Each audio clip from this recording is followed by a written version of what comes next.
At 9:59 p.m. on September 30th, 2025, local time, a powerful earthquake of magnitude 6.9 struck the Philippines, with its epicenter off the coast of Cebu province in the Visayas archipelago.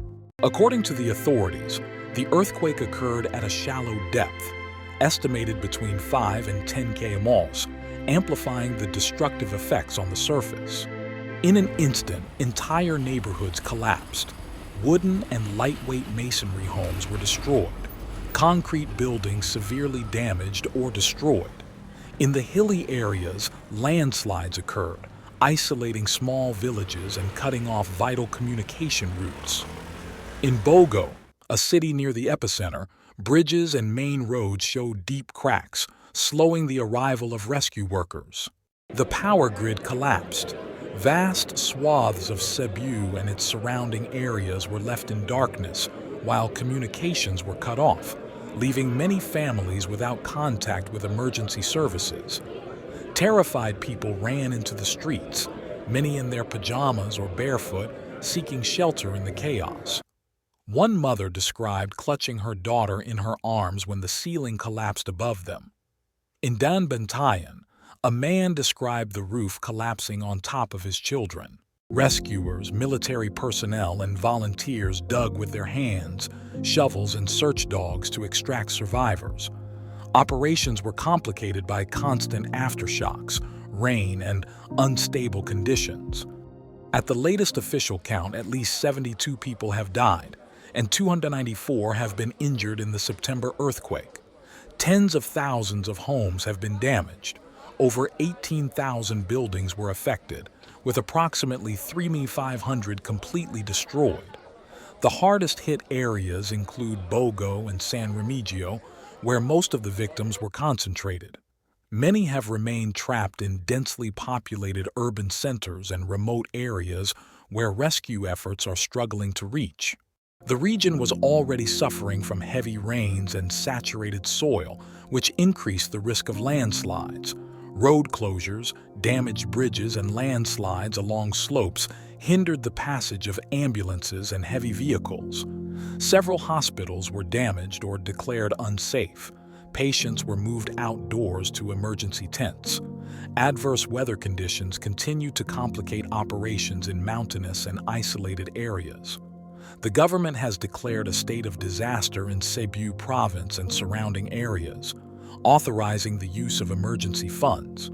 The government has declared a state of disaster in Cebu province and surrounding areas, authorizing the use of emergency funds. President Ferdinand Bongbong Marcos Jr.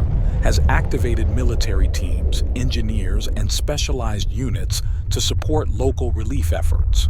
Tent cities have been set up with drinking water, electricity, and basic services for thousands of displaced people, over 20,000. Financial support has been promised to affected families to rebuild their homes. On the morning of October 10, 2025, a new earthquake of magnitude 7.4, initially estimated at 7.6, struck the waters off the southern Philippines in the Mindanao region near the coast of Manay, Davao Oriental. The Philippine Seismological Service and the Pacific Tsunami Warning Center have issued warnings for possible dangerous waves, urging coastal residents to evacuate to higher ground. Fortunately, the tsunami warning was later lifted after measurements showed minimal changes in sea level. At present, at least 2 deaths have been reported from this quake, along with damage to buildings, power outages, and evacuations in coastal areas near the event. The Philippines lies along the Ring of Fire, one of the most geologically active areas on the planet, where hundreds of earthquakes are recorded every year. The September 30th earthquake was the most destructive in the northern Visayas in recent years, and highlighted the existence of the previously little-known Bogo Bay Fault. The recent earthquake in the south, 7.4, is not directly linked to the Visayas, according to experts, but highlights an intense seismic phase affecting the entire archipelago. Aftershocks continue.